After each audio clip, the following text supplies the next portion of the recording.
let's say you have a plan, you like the plan, everything's good, and you haven't chosen a coach, so now you're doing this on your own. Here's where the 7 phases come in. And the first phase is the recovery and rest phase. I start here because this is where most people start.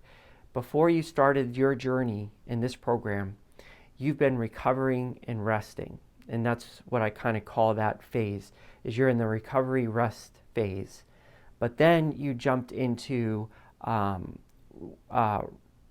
walking, and then a walk run, and then a run. So this whole time we've been building.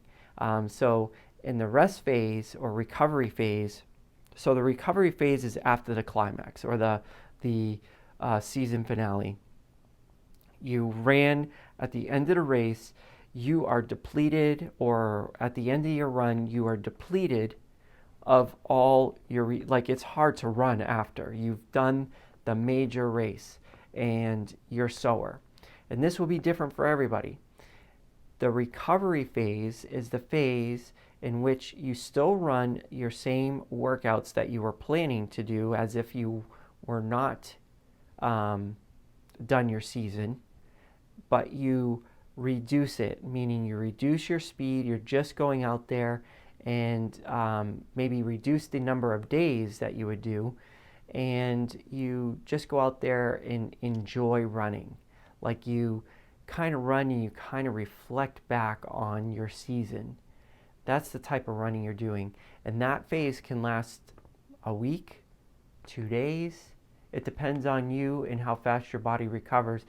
But essentially, in the recovery phase, what you're looking to do is fully recover from your peak race, your season finale race.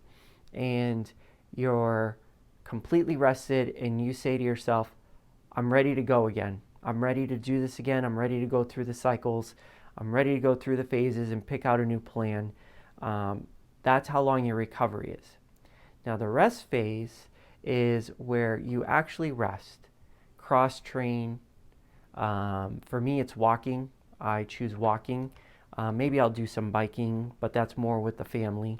But I'm still doing a workout per se, meaning I may, if I typically run in, for 10, like in this program, we have a 10, a 15, and a 30 minute.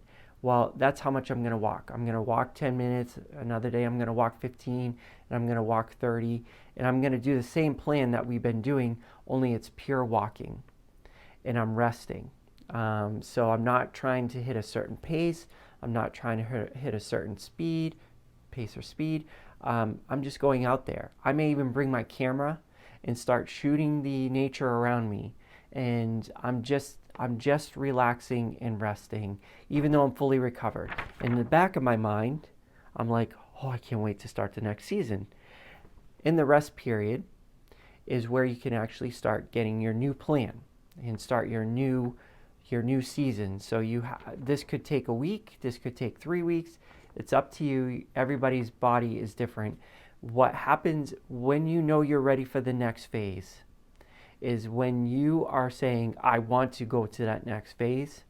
You're hungry for that next phase, and you have physically and mentally ready to take on that challenge.